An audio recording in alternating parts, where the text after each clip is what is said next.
Hello everybody, I'm Dr. Debbie Qaqish and welcome to this very quick presentation, The Rise of the RevOps Organization. Now what I think is so funny is I chose to talk about RevOps because I think it's such an incredibly hot topic right now. And I just published a book, but the book was about marketing operations and they originally wanted me to talk about marketing ops, but I said, no, we need to talk about RevOps because it is hotter than hot. So quick agenda, here's what we'll be covering. I'll answer the question, what is RevOps? I'll answer the question, why now? I'll answer the question, how is the market responding? And then I'll provide some next steps. Now, we are so excited at the Pedowitz Group because we just published a very unique report about revenue operations. The report is answered by marketing people, salespeople, and also the customer success organization, taking a look at RevOps as an entirety. So it's wealth of information, and I'll be sharing a lot of those details with you during this quick presentations. But let's answer the question, what is RevOps? The first thing you'll see on this page is this graphic that I have on the right. So you can see that RevOps is comprised of sales operations, marketing operations, and customer success operations. It is not just about sales. It is about collaborating or integrating sales, marketing, and customer success operations into a single organization or a single entity.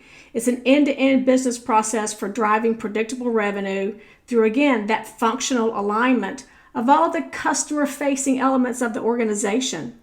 So when we work with organizations that have a successful revenue operations team or are looking to build one, here is what we typically see.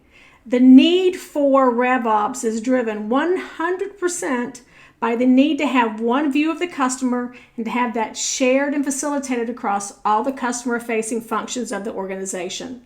It definitely improves the efficiency across the revenue process, and it helps drive predictable revenue growth, which is what every CXO wants to see. So why now? Why are we talking about RevOps now? And it's interesting because many of you listening to this probably will not be able to execute an ultimate RevOps organization because reorganizing, taking marketing ops, sales ops, and customer success ops and pulling those out under a single leader is probably going to be too heavy of a lift for many organizations. However, what's driving this is this need to have revenue now being viewed as a team sport. We live in a world where tech profusion and digital transformation is rampant and changing more and more every day. We see the customer is in control, and if you can't have the right kind of conversation with the customer in a digital world, you will lose. We also see more of a focus on taking an account or a holistic approach, especially in the world of B2B selling. And again, at a board level, at executive level, and the shareholder value level, they want predictable revenue growth. So when we put all of that together, we're now looking at revenue as a team sport, and what drives that is a functional RevOps organization. So now I'd like to share with you some of the key findings from our report. And again, you can visit pedowitzgroup.com. This report is right on our homepage. And again, it was answered by marketing, sales, and also customer success professionals. So this is really, the first statistic is very interesting to me. Only 29% of the people in the survey had fully aligned around sales, marketing, and customer experience teams. Yet a whopping 69% said, yeah, we're working toward that alignment because we understand just how important it is.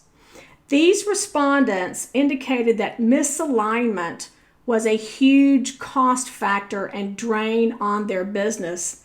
They indicated, 55% indicated because they're not aligned, they're missing revenue opportunities. Because they're not aligned, 59% said they're wasting time, and 59% said it is resulting in poor customer experience. So that alignment between the customer-facing functions is absolutely critical. Another area that was really interesting that we found from the survey respondents was the idea of maximizing revenue opportunities. And any CXO worth their salt this is going to become very, very important. So 61% of our respondents said that they do have insight into data, especially from finance, that helps them make better decisions. However, that number goes up exponentially for all of the RevOps enabled enterprises that responded to the survey. 78% of fully aligned teams said they have insight. 75% of teams that are overachieving on their revenue goals said they had alignment, and 76% who rated themselves as best in class for customer experience said they had the data and the insight. So again, that collaboration, having that data and having that insight really makes an impact on revenue opportunities. Another area that we explored with the respondents was customer experience. And we all know how critical that is. Yet, only 18% of companies rated their customer experience as excellent or best in class. However, we did find that those companies who rated themselves far above on revenue goals have best in class CX. And we also found that companies that are fully aligned, 41%, have best-in-class customer experience. So it tells you that, number one, if you're going to have successful customer experience, you have to have the alignment, and having that alignment helps you drive the revenue. Data and technology. This is one of those statistics that just absolutely floored me when I saw it in the report. Only 10% of respondents that we talked to said that they rated optimization of technology as excellent. Only 10%. We are drowning in technology in marketing, sales, and also in the customer success organizations. Yet only 10% said they have optimized anything about their MarTech stack. However, and this is a stunning number, for RevOps enabled enterprises, that figure jumps to 33%. Think about the impact on your organization. Think about the impact on your business. If you could take optimization of technology from 10% to 33%, how much of an impact that would have on your organization. So again, part of that value of a RevOps organization is maximizing, optimizing what you have already invested in. And finally, employee experience. Now, let's equate this to talent. And if you're listening to this very short presentation, you're probably in marketing, sales, or customer success. And we all know there is an absolute war on talent right now. And there is a huge gap between how much the market needs and how much is actually available out there. So it was very interesting that people who were not RevOps enabled had a different set of challenges than the RevOps organizations did.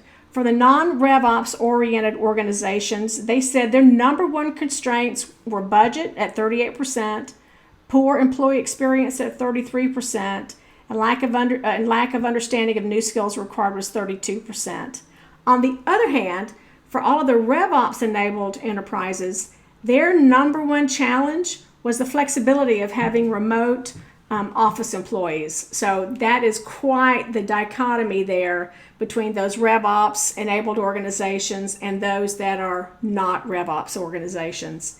And we all know that this is the year of employee experience. We know that having happy, healthy, vibrant employees is going to help us make or break our businesses. So that was a very quick through of some of the highlights from the report. Again, you can visit pedowitzgroup.com and download your own copy. But here's what I would advise for next steps. Number one, review the need for RevOps in your organization. Do you really need a RevOps structure in your organization? And again, if the answer is yes, then you want to consider 3 different approaches.